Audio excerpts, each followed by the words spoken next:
All right, welcome back to another episode of Design on Purpose, the WordPlay Studio podcast. Simo's barking in the background somewhere. Someone must have just rocked up to the house, but Anyway, we'll continue forward.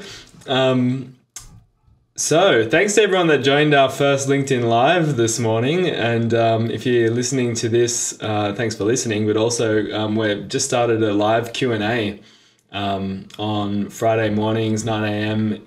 Australian Eastern Standard Time on LinkedIn. And we're also kind of doubling up and going live on Instagram too, from the WordPlay Studio Instagram. But for anyone out there on LinkedIn, if you've got any questions around design, branding, business, you might be up against a challenge, you might have some sort of just general question around design or, positioning, strategy, any of that sort of stuff, hit us up on LinkedIn or join the lives. You can ask a question before the live begins. So if you can't make it, just ask a question in the comments when we promote the event each week, or just DM us either. We'll include it and we'll make sure we answer it during the sessions.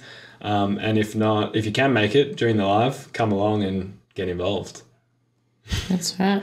That's right. So, it's what was it today? The 10th of June. So, we'll be doing another one next week, but you might be listening to this after that anyway, but there should be another one the week after that and so on. Well, every Friday we're going to do it, right? That's right. Yep. So, yeah, if you, and that's just like about us opening up our studio for, community and sharing some of the knowledge that we've gained over the last 7 years plus like our lives to just to kind of add value to other people's businesses and transformation and projects and whatever you might be working on. And just throw us a question and what is it to add someone's experience to your experience, to create a new experience is possibly valuable. So we might be able to add some value to whatever you're working on, and especially from like a brand perspective. 100%.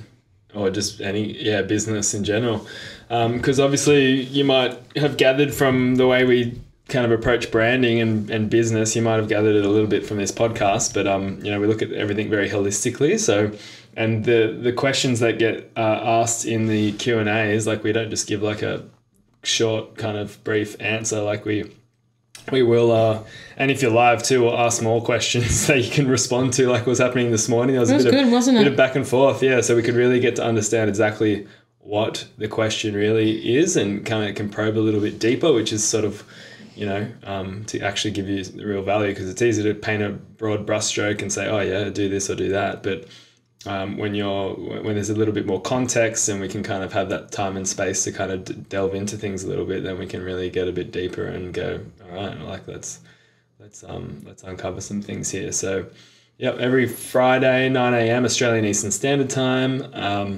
and if you're overseas, no worries, or if that time doesn't work for you, just DM us on any platform. We'll see it. I think it's good to make the comment on the event though.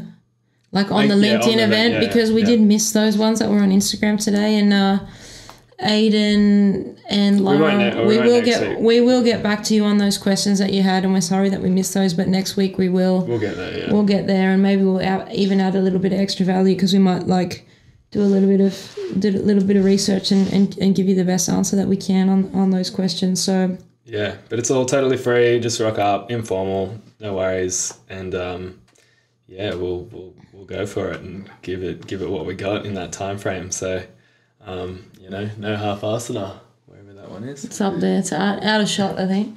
Out of shot. It's hiding.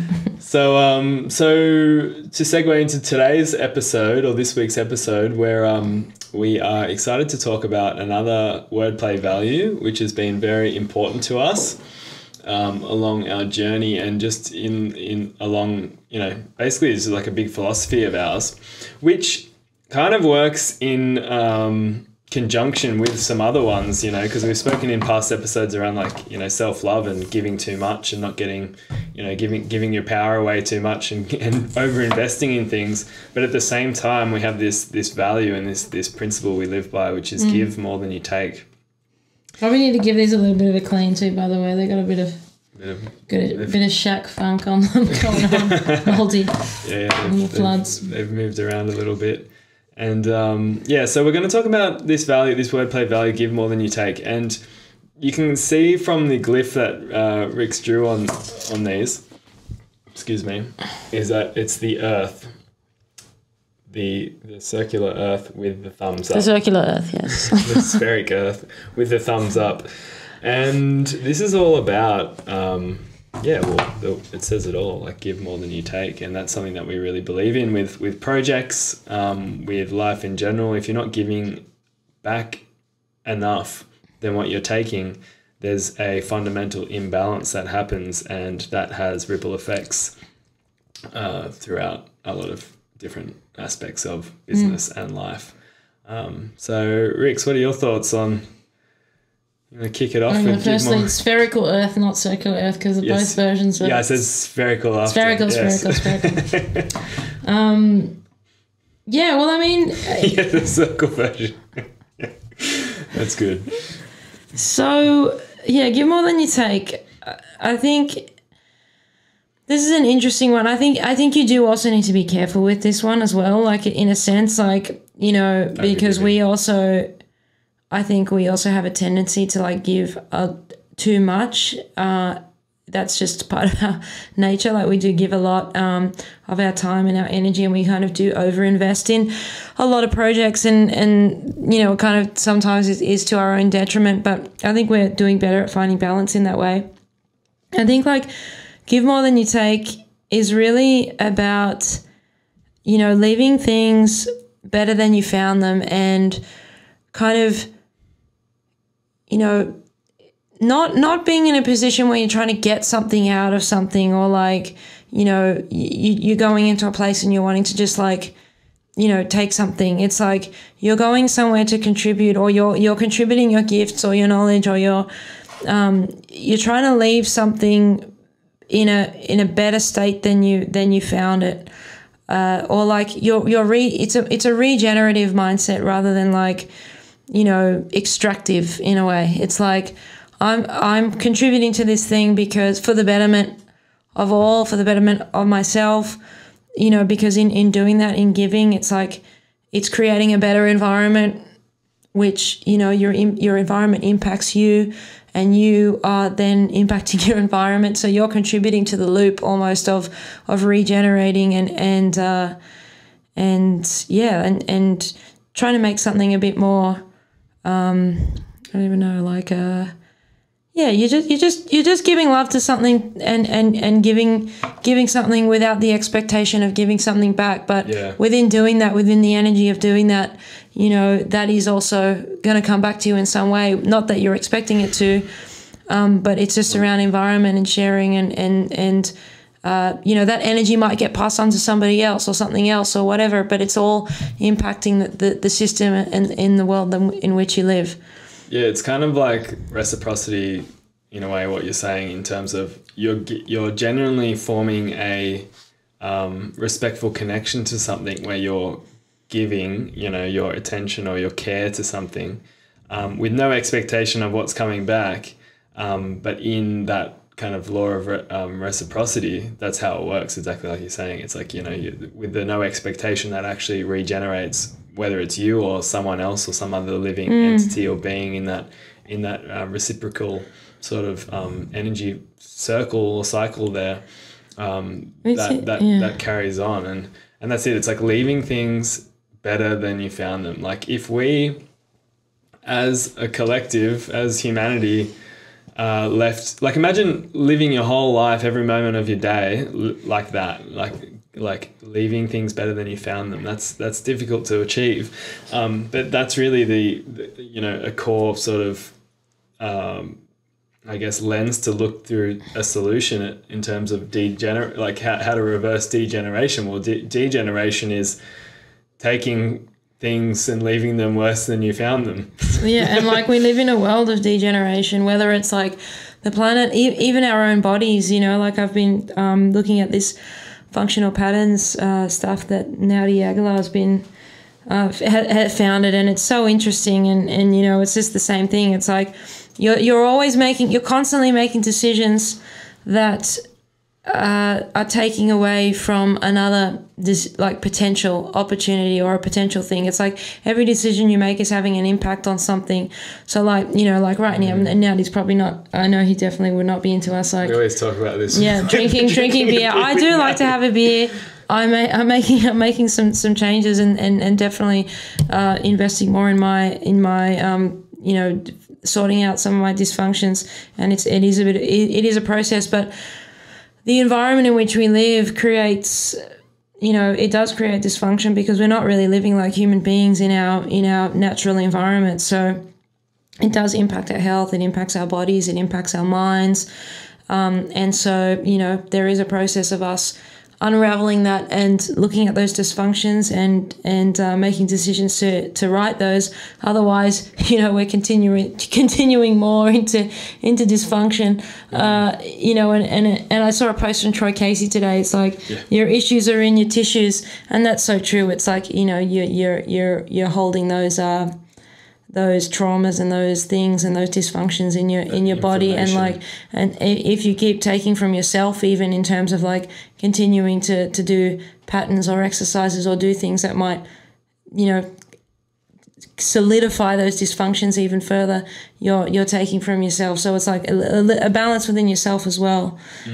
Shout out to Troy Casey. We'd love to have you on the podcast. Yeah, you psycho chicken from cyberspace. He was at VCon. I know, I saw that. Oh, I love Troy Casey. Us, Troy Casey. Us, yes, us, Troy Casey. Crazy cyber chicken. Love you, mate. So anyway, that's going back to the topic.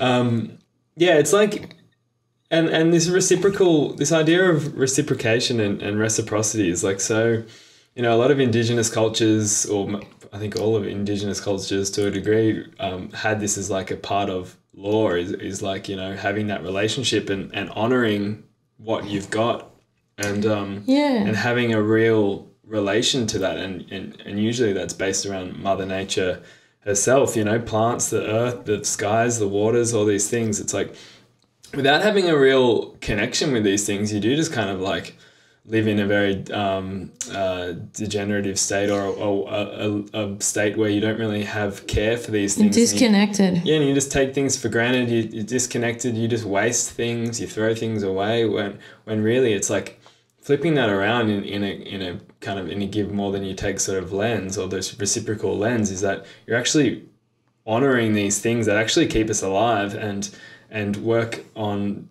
evolving your relationship with them over time so that they actually, you know, continue to thrive themselves, because they're the things that allow us to thrive. And we've spoken about that a lot anyway in these podcasts, but it's like, that's the irony of it in a way, is that the nature's abundant, and the earth is can infinitely regenerate if we allow it. You know, there's finite resources here anyway.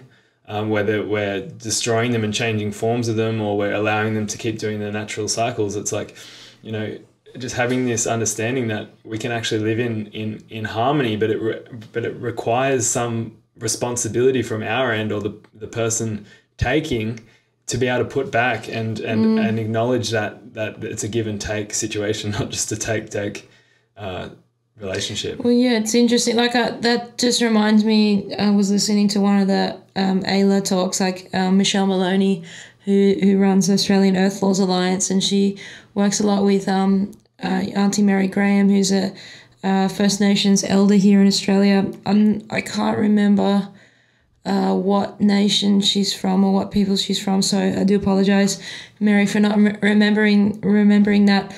But I really found that when they were speaking about connection to country, and they were talking about the First Nations view of connection to country, and or like the way that they lived, and it was a relationalist view. So it was like, you know, they didn't worship nature. Nature wasn't like something that they worshipped like a god or whatever. It was an autonomous entity. It's like its own entity that you respect as another being, and it was more around relating. So how do I relate in this environment? How do we relate to each other? And and it was like, whereas a Western, like, you know, mind is more around like, how do we, like, it's more around survivalist. So it's like, how do I take this environment and turn it into something that's going to benefit me, or how do I extract from this environment what I need, rather than like developing a relationship with that environment. And it's such a different way of thinking about things. And there's actually like a two-way relationship there. It's like, it's not just, you know, I'm here and I'm a human being and I'm just going to take and just, you know, take what I need. It's like, well, what does the land need? You know, how can I give back to the land, and how can we live in relation to one another in a harmonious connection? And that's really kind of where I feel like we've been disconnected from. And it's something that if we don't get back there sooner rather than later, it's gonna cause a lot like, we're gonna be doomed, basically. Yeah, well, it's funny, like, in a way, because that sounds really deep in the context of the world. You know, it's like, whoa, like, but that's the reality of like how like, for that to sound deep, that would be so normal in a lot of cultures, like to understand this and have that sort of embedded in your education as a young child. And you know, it's like we are programmed in a way to totally just not understand any, like, relationships. Like, you don't really even hear the term relationship through the education system. Relationalist. Well, that was interesting too, that we picked up this book today, even, like, look at that, like, because the relationalist, like, see this, and ambigram is like wordplay one way and then the other way, and it's got the yin and yang on the corner there. This is a random book we just found at the Vinnies. I just saw it propped up there from outside the window. I'm like, what is that? But yeah, it's like this. It's this mirroring, and Mary Graham was saying that, like, the First Nations people actually had a really good relationship with the Chinese because they had almost like this similar way of seeing the world because of their philosophy. And I can't remember the exact detail of it, but like the yin and yang, you know, like within, like, the relationship between the good and the bad, and a little bit of good. Within the good there's the bad, and then within the bad there's good, and then there's like the relationship between the two, and the yin and the yang, and the male and the female energies, and, you know, how that relates to caring for country, and how they actually had this kind of like good relationship with the Chinese here in Australia because they had this, like, they had this common ground. Yeah, well, I guess in the regenerative model or understanding of how things work, and it really is a law of nature and earth, is that life creates death and death creates life. Like, you look at plants, or even us, you know, we grow, we thrive, we die, we turn back to soil. Our body decomposes into what we call death or whatever, decaying stuff, but then life takes that over again and turns it into the fungi, new life. Yes, the fungi, the mycelium. The mycelium, yes, and and it's a big shift to, like, and it's so interesting as well because, like, you think about death as like this, like, forbidden thing almost, like, to talk about, and this thing to be afraid of, but actually life is death and death is life, and it's like this crazy constant spiral of birth and rebirth. I saw this really funny meme the other day, and it was like these two, like, twins in like a womb, and it was like one of them was saying to the other one, it's like, do you believe in life after birth? And the other one's like that's it's so funny. True. Well, that's it, isn't it? And it's like, there's a, you know, but that, yeah, it's like constant. And that's the thing. It's like finite things on Earth. Like, Earth is finite. Well, might not be, but, you know, things could be coming here from outer space and whatever. But it's like, in terms of just the way the cycle works, it's like there's only what is in Earth here all the time. The water, the earth, the minerals, whatever. They don't necessarily disappear. They might change form, you know, through science. People, and, you know. But the Earth, but like, yeah, we got created by the Earth, and then we die, and then did we though? Did we though? We don't know. Well, we don't know. I'm just saying, as a maybe, you know, parts of us. Yeah, like, I'm talking about, like, without thinking about all the crazy potential of what happens outside of here, different dimensions. Who bloody knows? Who knows? But in terms of if when we die, our bodies are gonna either get, you know, if you don't get cremated, you're gonna just turn back to soil essentially. Humus, exactly. Talk about that, Tom. Well, I think we spoke about that in another episode. Did we? Already. Yeah. Well, it's relevant now. I think we should talk about it again. It's super relevant, but that's exactly it. The word humus. Humus is the thick organic matter, the goo, that really rich soil that's very alive. It's got all its humic acid, fulvic acid, yes, or humic acid. It's very rich of everything. It's good for your biome. I guess humic acid, you might want to look that your up butt too, biome. Imagine that. Yeah, the butt biome. But humic acid probably comes from the same word, maybe. Yeah, humic acid's from humus. Yeah, right. It's soil. It's from the soil. The soil. It's so depleted from the soil that we eat shilajit here to eat the mineral fulvic acid, humic acid. Yeah. You need it for your biome. Yeah. So it's interesting, but the word human comes from the word humus, which means of the earth, and of the earth being humus is the soil, or the really rich soil. And that's like, when you think of it like that, like when you die, your soul carries on, or whatever is not physical passes through into some other sort of form. But your body is the thing that stays and decays, but it doesn't really decay. It actually feeds more growth and energy. More life, exactly. And it's like,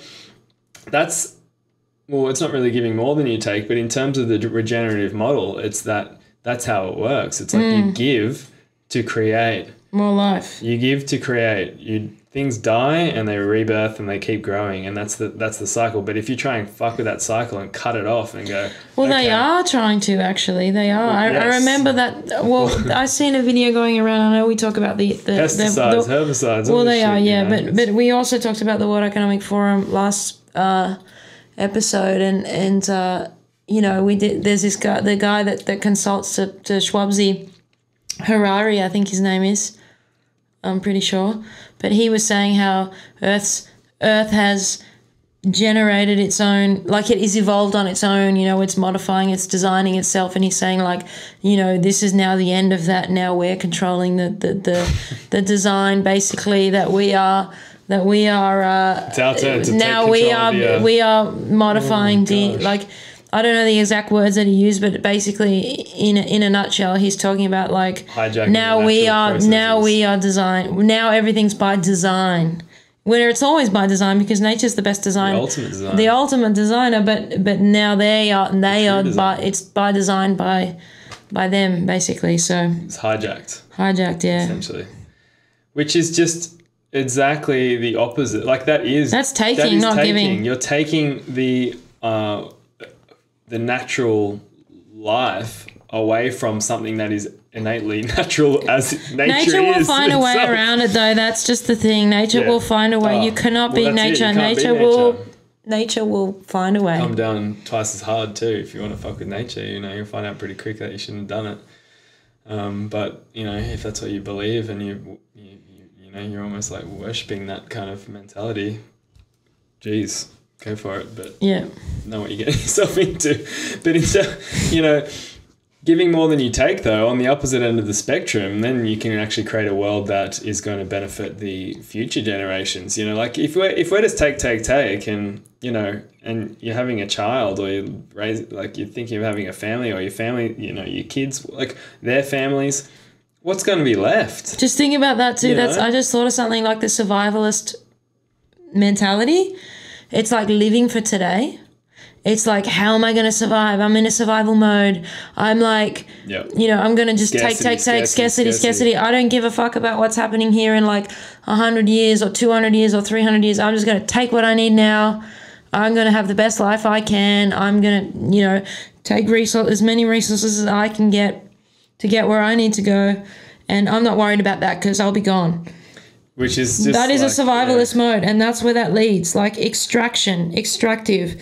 It's not helping the situation. It's not regenerative. Whereas if you're looking at the world as like, how do I relate to place? How do I relate and listen to this place where I live? How do I respect and build a relationship, a two-way relationship? Yeah. There's so much here. There's so much abundance here. How do I connect in and add to that abundance? And how can we share this together? It's like, and what can I give back to this environment for giving me a home, for giving me place, and leave it in a better state? And how can I teach that to the next generations? It's like, like what will my children's think about the decisions I'm making right now? And that's like, the reality is that's kind of the delay in the impact too. It's like the decisions you make now, you might not really live with them, but the future generations are the ones that have to have to deal with the shit. And like, you know, that's what we're dealing with now in you know, the past or whatever. But it's like, it goes, if you're zooming out and looking at things in 100-year blocks, and like the decisions you're even longer, you know, 100 years is really nothing in the scheme of things. Nothing. It's a lifetime. But every single decision we make every moment of the day has a long-term effect, really long-term, way longer than we can imagine. Or unless you even take like a piece of plastic or something, you know, like you use a piece of plastic, it's like hundreds of years. Those face masks that everyone's bloody wearing, the masks ones, for you know, single-use ones or whatever you call them. They take 400 years to break down. Apparently, one of those masks. Well, COVID's not going away anytime soon. Then all these 400 years. They're going to come up with something new, aren't they? But anyway, and I don't know if we can use the C word. I think we've got to be careful with that with YouTube and everything. But I'm just teasing. But we do. We'll come up with one of those automated. Truthers. Like, truth. More information about. Blah blah blah. You're like, what? Fact check. No, yeah, it takes like, you know, so you're getting a flight, you got your disposable mask on. That flight that you took in, you know, 2022 is going to be around for, you know, 2,422. Yep. Crazy. Unless there's some miracle invention. But that's the thing, it's like, then we have to keep innovating on all these problems we're creating rather than going, okay, how do we, it's like reverse innovation in a way. Like, because sure, we can create heaps of plastic and then maybe in the future we'll innovate and come up with this way to recycle all this plastic. But where did the plastic come from in the first place? Was it actually necessary? Well, it comes from petroleum production. Exactly. So it's like, okay. It's a byproduct of, when you make fuel, yeah, you get plastic. So, you know, so then they got to make a product. It's actually kind of upcycled in a way then. We should be using a lot of plastic. I think plastic is actually a really good medium. Like, it's a good product. Super durable, waterproof. But I think we use it in a messed up way. Yeah. Yeah. You know? And, you know, we've got one of our famous objects in the... you can't see it though. You can't see But we're really rich. We have this Patagonia Frisbee. That's worth... Supposedly we're worth like $500 on eBay. Yeah, what's the deal with that Frisbee? But anyway, it's made of recycled plastic, which is great. It's like a vintage, it's a collector's item or something. Something like that. They love it in Japan, Patagonia. Oh, because it's got the tsunami on it. Well, you can't actually, see just Patagonia in general, that's where you find a lot of the vintage, like there's this whole vintage scene of Patagonia stuff, all the old 80s, like it's cool. It's made of recycled plastic, just if you can't see it. Yes, it's a full weighted regular... with a tsunami wave. It's a what do you call it? Like a standardized Frisbee, like the right weight for competition or whatever. Oh, is it? Yeah, it's a proper Frisbee. Oh, it's like Olympic. It's like the right one. It's like a real Frisbee. Wow. It's not just like I didn't know that. Yeah, it's like a real Frisbee. And it's made of recycled plastic, which is great.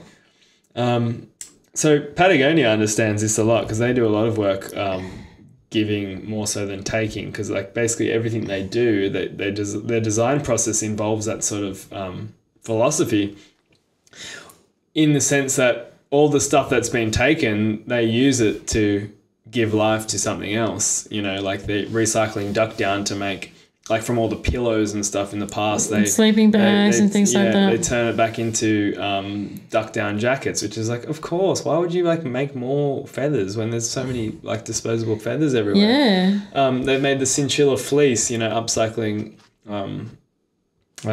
plastic into a fleece. Yeah, and if a lot of the world was doing that sort of stuff, and like a lot of people criticize Patagonia too, we don't work for Patagonia, but we do admire a lot of their attributes, and the founding story and everything's really interesting. But you know, if a lot of for sure, and I like the ethos of the company and the culture, and and their whole culture is, and that's the thing. The whole trip with Patagonia is that they're one of the most profitable bloody companies in the planet.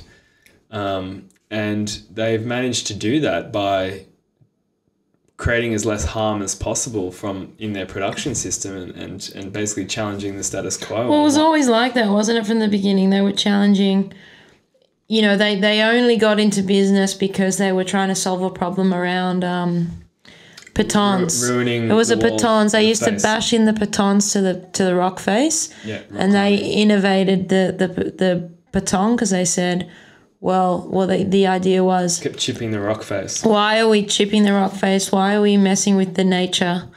We need to make something that we can leave this place. Less. As we less found safe. it, as we found it, and then they innovated on that, and then they created that innovated on that tool, and then that's how the company came to be, isn't it? Yes, it was called Chouinard.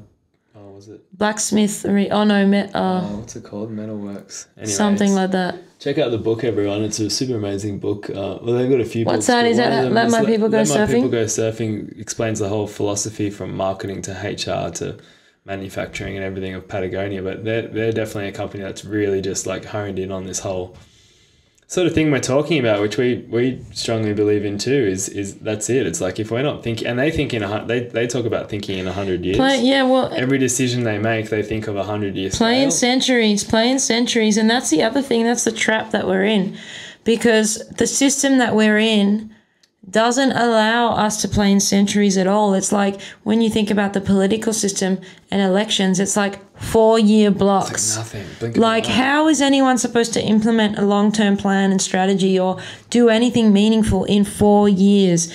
And it's like a lot of that time, like, you think about the next election, it's like campaigning, doing all of these things to make sure that they get elected again. It's like we're just thinking like such a small blip of time when it's like, what are we doing? Like, this is just, it's actually insanity. It's like we need to be thinking longer term. We need to be planning long-term strategy and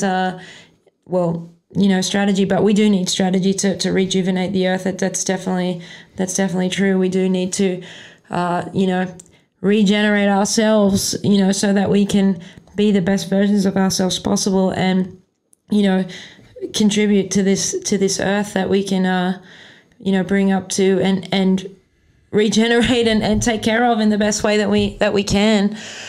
But we can't do that when we're just thinking, in 4-year cycles, because it's just not gonna happen. And this whole sustainable chat, and sustainable is cool, but sustainable doesn't mean that the difference between regeneration and sustainability is that you can sustain yourself in a crisis. You can sustain a crisis if you want to sustain a crisis. Sustainable doesn't mean it's a positive outcome. It just means making more of the same situation. But regeneration, sustaining. Regeneration is bringing more life to something, enabling more growth and more life. Sustaining, like there's all these sustainability plans and all this stuff. It's like, that's great, but if you look at what we're really sustaining, if the Earth's in a state of depletion and we're talking sustaining about sustainability, that's actually not doing shit. It's almost like you're wanting people to sustain a position of like in need or lack of abundance. Yeah, and you when you really you want to create, you want regeneration, you want abundance, you want to build an environment that is producing more and has the sustenance within itself, and maybe that comes from sustain as well, sustain. But like, you want to give back to something so that it can be in the best position that it's in to give back to, for it to create. It's a cycle, it's a loop, it's a relationship. Yeah. And you were saying, like, if you're ill, sustaining is not going to help. Are you going to want to sustain your illness? You're going to want to sustain your illness so that you're just on borderline of not dying? Or do you want to regenerate and cure yourself and be healthy and solve the problem? And nature naturally does this. Like, this is how nature works. Nature is cyclical. And or even not even cyclical in terms of it wants to live. It wants to live. It's regenerative.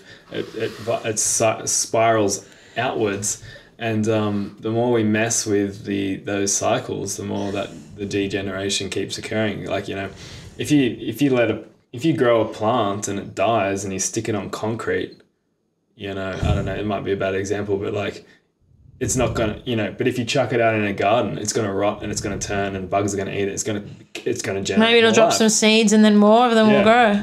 But if you take something out of its natural environment and then it dies, and you're leaving it in this sterile environment where it doesn't actually have the opportunity to continue its life in a new form.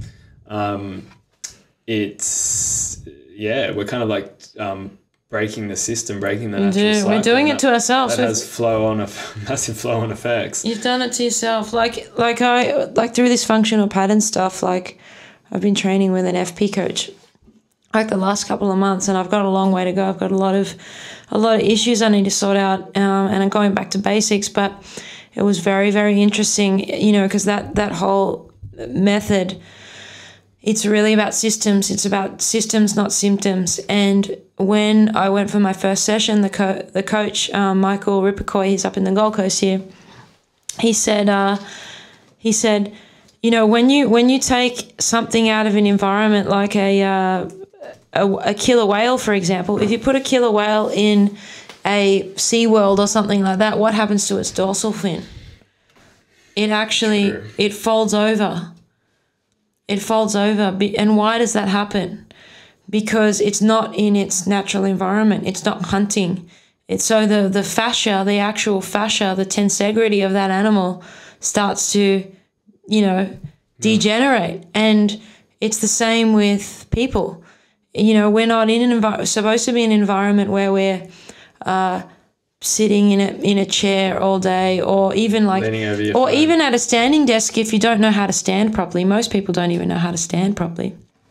But meanwhile they're going to the gym after work and doing deadlifts, but you can't even stand or walk properly. So you're just furthering the degeneration. And it's like, when we're actively destroying our environment, where are we going to go back to heal ourselves when we've completely fucked it up? There's going to be nowhere to go. So it's like our own health and our own well-being is actually the environment is the way out. Well, that's it, isn't it? It's like and just going back to, we've mentioned this many times, like we are the environment.